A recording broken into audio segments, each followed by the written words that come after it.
태아보험이 담보가 많고 선택할 것도 많아 고민되시죠? 하나는 빼자니 불안하고 다 넣자니 부담되고 그럴 땐 정답은 없다를 꼭 기억해주세요. 가장 중요한 건 여러분이 납득하는 선택을 하는 겁니다. 그럼 최신 반영된 태아보험 30세 만기 설계안 이제부터 설명해 드릴 텐데요. 보험료부터 말씀드리자면 출생 전은 56,800원, 출생 후는 36,980원입니다. 임신 주수 9주 미만 산모님 기준이며 주수에 따라 출생 전 보험료는 계속 변동될 수 있으니 이 부분은 참고해 주시면 되겠습니다. 보험료는 실제로 출생 후 보험료가 출산을 한 다음에 20년 동안 납부를 해야 하는 금액이기 때문에 이 금액을 중점적으로 보셔야 하는데요. 다른 보장들은 사실 없어도 되지만 지금 말씀드리는 보장들은 필수 담보이니까 꼭 구성을 해주세요. 그럼 보장 내용들에 대해 하나하나 살펴보도록 하겠습니다. 첫 번째는 기본계약 상해 후유장애 담보입니다. 다치는 상해로 인한 충분한 치료를 받았음에도 남아있는 영구적인 정신 또는 육체 훼손 상태를 보험회사는 상해 후유장애라고 말하는데요. 예를 들어서 교통사고는 상해죠. 이 모든 상해로 인해 척추 압박골절로 후유장애가 15%가 남았다면 1억 원의 15% 1,500만 원이 지급이 되는 구조입니다. 그리고 우리 신체 대부분이 해당이 되기 때문에 보장하는 범위도 넓고 부위별로 각각 보장하면서 반복 지급도 가능한데요. 이렇게 1억 원만 구성하셔도 충분하고 말 그대로 기본 계약이기 때문에 반드시 구성하셔야 하는 담보 중 하나입니다. 다음은 골절 진단비 담보와 골절 진단비 치아파절 제외 담보입니다. 팔, 다리, 손가락, 발가락은 물론 넘어져서 골절이 되거나 사탕을 먹다가 이가 부러지는 경우에도 보장을 해주고 있는데요. 아이가 놀이터에서 놀다가 다쳐서 팔에 실금이 간 경우나 사탕을 먹거나 넘어져서 이가 부러진 경우, 출생 과정에서 발생할 수 있는 쇄골 골절이 되는 경우 등 그 밖에 많은 상황에서 골절 진단비는 생각보다 다방면에서 청구가 이루어질 수 있어서 50만 원 최대 구성을 해주시는 게 좋습니다. 다음은 상해 입원 일당입니다. 다쳐서 입원하는 경우 하루에 5만 원씩 지급을 해주는 담보인데요. 어린이 상해 사고 관련해서는 뉴스에서나 미디어에서 자주 접할 수 있는데 대표적으로 교통사고도 그렇지만 어디서 떨어지거나 골절이나 화상사고 시 입원하는 경우에도 전부 포함해서 보장하고 있기 때문에 5만 원 최대로 구성을 했습니다. 다음은 상해 1호종 수술비 담보입니다. 작은 수술부터 큰 수술까지 차등 지급해주는 수술비예요. 교통사고 등으로 크게 다쳐서 머리나 가슴, 배 등을 개복해야 하는 큰 수술을 할 땐 비용이 상대적으로 많이 나올 수 있어서 여기서 상해 1호종 수술비를 구성해서 큰 수술했을 땐 1,000만 원이 보장될 수 있게끔 상해 1호종 수술비를 구성했습니다. 이 담보만 있으면 골절 수술비나 화상 수술비 같은 담보들은 중복되기 때문에 굳이 안 하셔도 괜찮습니다. 다음은 질병 후유장애 담보입니다. 상해와 반대로 아팠을 때 치료를 받았음에도 영구적인 정신 혹은 육체의 후유증이 남았을 때 보장해주는 담보인데요. 상해 후유장애와 마찬가지로 머리부터 발끝까지 보장 범위가 넓다는 게 큰 특징입니다. 후천적인 장애도 보장되지만 선천적인 뇌성마비나 다운증후군, 사지결손 등의 장애까지 보장을 해주는데요. 그 밖에도 눈, 청력, 씹어먹거나 말하는 장애, 척추기형, 팔, 다리, 신경계, 정신행동장애 등등 정말 폭넓게 보장을 해주고 있어요. 신생아의 경우 아주 작은 질병에도 후유증이나 합병증이 크게 올 수도 있는 부분이라서 필수 특약이라고 생각을 합니다. 다음은 암 관련된 보장입니다. 아마 태아보험에서 가장 경제적으로 리스크가 큰 질환을 꼽는다면 단연 백혈병과 같은 소아암을 꼽을 수 있는데요. 우리가 보험을 가입하는 이유도 이런 위험 리스크를 대비하는 게 주 목적인데 저는 암 관련된 보장을 어떻게 구성을 했는지 말씀드리겠습니다. 암 진단비는 1억, 다발성 소암 진단비 5천만 원, 재진단암은 2천만 원 이렇게 구성을 했는데요. 일반암 1억 원을 메인으로 다발성 소아암 진단비는 서브로 5천만 원을 구성했습니다. 통계 자료를 살펴봐도 우리나라 0세부터 14세까지 암 발병 순위는 1위가 백혈병, 2위가 림프종, 3위가 뇌 및 중추신경계인데요. 1위부터 3위까지 전부 보장되는 다발성 소아암을 서브로 구성을 한 거고요. 일반암 1억 원에서는 위 3개를 포함한 보장 범위가 가장 넓은 암을 1억 원 메인으로 설정했다고 생각을 해주시면 될 것 같습니다. 여기서 급성 림프 모구 백혈병은 평균 3년이라는 장기간 치료를 필요로 할 수 있기 때문에 2년이나 재발이나 지소감 등을 보장해주는 재진단암까지 추가로 구성을 했습니다. 다음은 유사암 진단비인데요. 기타 피부암, 갑상선암, 제자리암, 경계성 종양 총 4가지에 대해서 보장이 되는데 2020년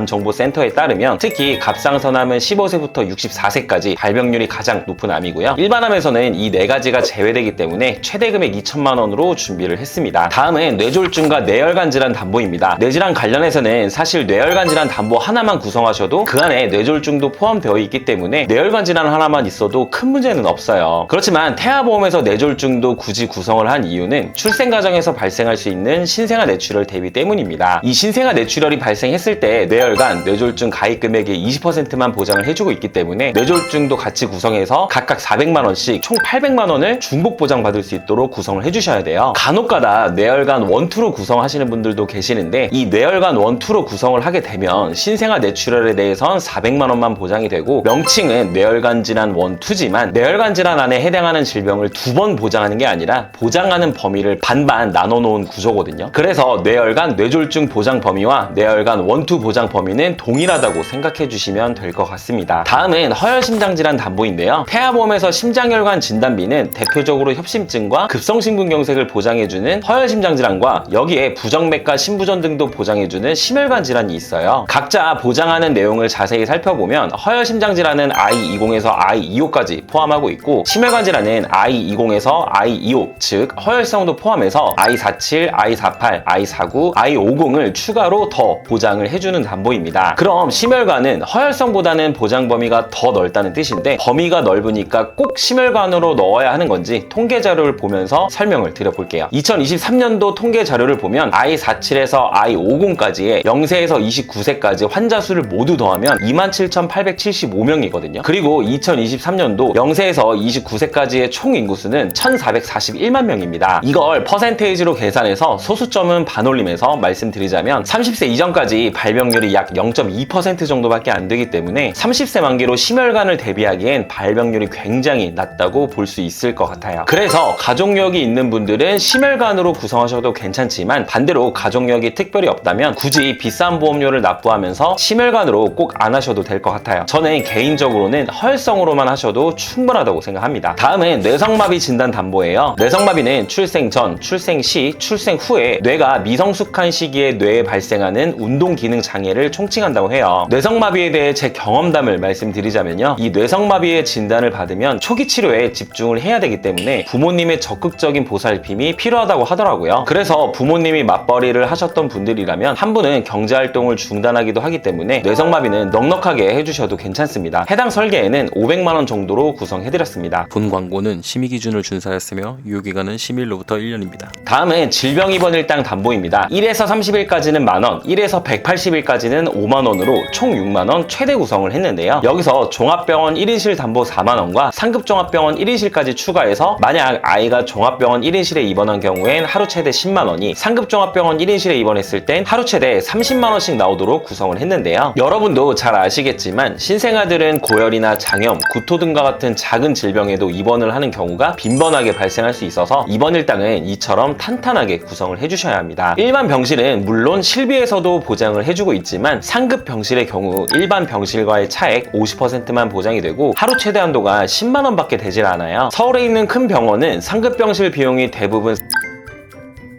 실비 최대 한도 10만원을 보장받더라도 자기 부담금을 하루당 30만원 정도 부담을 해야 합니다. 대부분의 소아병동은 상급병실로 많이 이용을 하므로 이 자기 부담금에 대해서 입원 일당으로 어느 정도 보완을 해준다고 생각을 해주시면 될 것 같아요. 또 하나, 간혹 질병 중환자실 입원 일당 담보가 없으면 저체중아 입원 일당이 보장 안 되는 것으로 생각하시는 분들이 계시는데요. 저체중아나 조산으로 인큐베이터로 입원을 하게 되면 질병 입원 일당 담보에서 하루에 6만원씩, 저체중아 입원 일당 담보에서도 3일 이상부터 추가적으로 5만원씩 보장이 됩니다. 여기서 중환자실 입원 일당을 더 추가하는 개념이에요. 또한 우리나라 본인부담률 경감 제도로 인해 저체중아로 입원 시 본인부담률 5%만 부담하면 되고 이마저도 실비에서 보장하기 때문에 생각보다 병원 비용이 안 나올 수 있으니까 이 부분은 참고해서 중환자실 입원 일당 구성 유무를 판단해 보시면 좋을 것 같아요. 저는 개인적으로 중환자실을 추천하진 않습니다. 다음은 질병수술비 선천 포함 혀유착 제외 40만원, 질병수술비 선천 포함 혀유착 제외 경증 제외 담보 10만원 구성했습니다. 아이가 뱃속에서부터 가지고 태어난 선천적인 질병이 중요하다고 말씀드리는데 이런 선천적인 질병으로 수술했을 때 최대한 보장받을 수 있도록 구성을 해드렸고 다발성 수술들도 최대한 보장을 받을 수 있도록 구성을 해드렸는데요. 선천 이상 수술 관련해서는 예를 들어 심실 심방 중격 결손이나 다지증, 구순열, 9개월 수술과 같은 이런 선천 이상 수술 부분들에 대해선 50만원 그대로 보장을 해주도록 설계를 했습니다. 미용 목적이나 성형 수술 등의 몇 가지 안 되는 내용들이 약관에 기재되어 있고 이러한 면책사항 몇 가지 제외하고 선천 이상을 포함하는 수술들을 최대한으로 보장 금액을 설정을 해드렸다고 보시면 될 것 같고요. 참고로 개인적으로 입원 일당 다음으로 이 수술비 담보 청구율이 가장 높은 것 같습니다. 다음은 질병 1/6종 수술비 담보인데요. 상해 1호종 수술비와 마찬가지로 가입 금액이 높아질수록 복잡하고 중대한 수술이라고 보시면 되는데 예를 들어 1종은 탈장이나 편도, 중이염 수술 등이 있고 2종은 맹장, 전립선, 디스크 수술, 3종은 협심증, 위궤양, 유방 절제술 등이 있고 있고요. 4종은 기관지나 폐, 신장 등을 개복한 동반수술, 5종은 뇌출혈, 심근경색, 암수술, 장기이식 수술 등이 해당이 됩니다. 1종은 20만원부터 5종은 1000만원까지 수술 정도에 따라 지급이 되는데요. 우리가 흔히 하는 수술은 대부분 1에서 3종에 분포되어 있다고 생각을 해주시면 될 것 같습니다. 질병수술비 하나로는 큰 수술을 받았을 땐 50만원밖에 보장이 안 되기 때문에 질병수술비와 종수술비를 같이 구성해 주시는 게 좋고요. 6종은 다발성 선천 이상 수술비로 선천질환 전용 수술비입니다. 혀유착증 수술은 여기에 포함되어 있고요. 그 외에도 모반이나 부위계 등 질병수술비와 함께 중복으로 구성을 해주시면 선천 이상 수술비 부분에서 좀 더 강화를 할 수 있다고 생각해 주시면 되겠습니다. 다음은 어린이 개용 심장 수술, 어린이 심장 시술 담보입니다. 어린이 개용 심장 수술은 심장병으로 인해 개용 심장 수술을 받은 경우, 어린이 심장 시술은 심장 시술을 받았을 때 해당 담보에서 지급을 해주는데요. 참고로 어린이 심장 시술 담보는 22주 6일 내에만 구성할 수 있습니다. 9세 이하 주요 수술 통계에서 4위가 심장 수술인 만큼 발병률이 높다는 통계도 있기 때문에 심장 관련된 담보들은 가능하면 최대로 구성을 해주시는 게 좋습니다. 다음은 특전 선천 이상 수술 담보 200만원 구성했는데요. 특전 선천 이상은 다발성보다는 조금 더 중대한 신경계통이나 눈, 귀, 얼굴, 목, 순환계통 등 특정 부위에 대해 폭넓게 보장을 해준다고 보시면 될 것 같아요. 태아특약 중 하나이기 때문에 22주 6일까지만 구성할 수 있고, 태아보험에서는 이런 선천 관련된 특약들은 꼭 구성을 해주셔야겠죠. 이 밖에도 양성 뇌종양 진단 담보나 심장 관련 소아 특정 질병 진단 담보, 중대한 재생불량성 빈혈 진단 담보, 중증 세균성 수막염 진단 담보 등등 청구율이 높진 않지만 막상 발생했을 땐 병원비가 많이 발생할 수 있고 가입 금액이 큰 가성비 담보들이라 구성을 했고, 자녀 10대 질병 수술비나 소아 탈장 수술 담보, 충수염 수술 담보 등은 발생했을 땐 여러 곳에서 중복 보장되게끔 설계를 했습니다. 다음은 가족 일상생활 중 배상 책임 담보입니다. 만약 예비 부모님분 중에 이 특약을 한 분도 안 가지고 있다면 꼭 구성하는 것을 추천드려요. 본인을 포함한 등본상 다른 가족이 남의 신체나 물건에 피해를 입혔을 때 피해 금액을 대인, 대물 사고 시에 일정 금액을 공제하고 보상을 해줍니다. 실제 제 고객님 한 분 중에서 내 아이가 다른 아이의 눈을 실수로 찌른 적이 있는데 해당 치료 비용이 많이 나왔을 때도 보상을 받았던 사례가 있었어요. 여기에 누수 관련된 보장도 추가할 수 있기 때문에 비용적으로 여유가 되신다면 해당 부분까지도 같이 구성해 주시면 되겠습니다. 마지막 태아특약 4가지 남았는데요. 지금 보시는 태아특약은 태아납 1년 만기입니다. 말 그대로 보험료를 태아기간 동안에만 납입을 하면 되기 때문에 필수로 구성을 해주시는 게 좋고요. 태아담보 첫 번째는 선천장애 출생 담보입니다. 심방심실 중격결손인 Q21 코드뿐만 아니라 다지증, 구개열, 구순열, 다운증후군 등 아이가 태어날 때 발생할 수 있는 수많은 선천질환에 대해서 보장을 해주고 있고요. 위표를 보시면 1종이 가장 경미하기 때문에 1종은 30만원, 2종은 100만원, 3종은 1000만원으로 구성을 했습니다. 참고로 2종은 200만원, 3종은 2000만원까지 가입 금액을 높일 수도 있어요. 수술이나 다른 치료가 없어도 진단 하나만으로 보장이 가능하기 때문에 정말 중요한 특약이라고 보시면 될 것 같아요. 개인적으로는 보험금 청구가 다수 있었던 담보이기도 합니다. 두 번째는 저체중아 입원 일당 담보입니다. 아이가 2.5kg 이하 미숙아로 태어나서 3일 이상 인큐베이터를 이용한 경우 3일에서 60일 한도로 하루당 5만원씩 지급을 해줍니다. 세 번째는 선천변형 두상 진단 담보입니다. 선천변형 두상 진단 담보에서 포함하는 Q67.2, Q67.3, Q75 질병 코드는 특전 선천 이상 수술에서 수술을 받았을 때 포함하지만 선천장애 출생 담보에서는 따로 포함하고 있지는 않아요. 그래서 해당 질병으로 수술을 했을 땐 특전 선천 이상 수술 담보에서 200만원 보장을 하지만 수술을 안 했을 땐 보장이 안 되기 때문에 여기에 선천 변형 두상 진단 50만원을 추가해 장두증, 쏠림 머리증, 두개골 유압 진단 시 추가적으로 보장을 받을 수 있게끔 설계를 했습니다. 마지막 신생아 질병 입원 일당 담보인데요. 임신 28주부터 출생 후 1주 사이에 질병으로 입원을 하게 되면 하루에 만원씩 지급을 해줍니다. 이 태아 특약들은 태아납 1년 만기이기 때문에 보험료를 태아 기간 동안에만 납부를 하고 출생 후에 1년 동안 보장이 가능해요. 납입 기간도 짧은 편이라 꼭 구성을 해주시는 게 좋을 것 같습니다. 여기까지 36,980원 가성비 설계안을 소개해드려봤습니다. 해당 설계안이 필요하시거나 궁금한 점 있는 분들은 위 전화로 연락 주시거나 카카오톡 채널로 문의 주시면 성심성의껏 답변해드리겠습니다. 누군가는 태아보험을 20만원 넘게 가입할 거고 누군가는 10만원도 안 되는 금액으로 가입할 거예요. 차이는 정보입니다. 이 영상이 그 차이를 줄여드렸길 바라겠습니다. 긴 영상 시청해주셔서 진심으로 감사합니다. 본 광고는 심의 기준을 준수하였으며 유효기간은 10일로부터 1년입니다.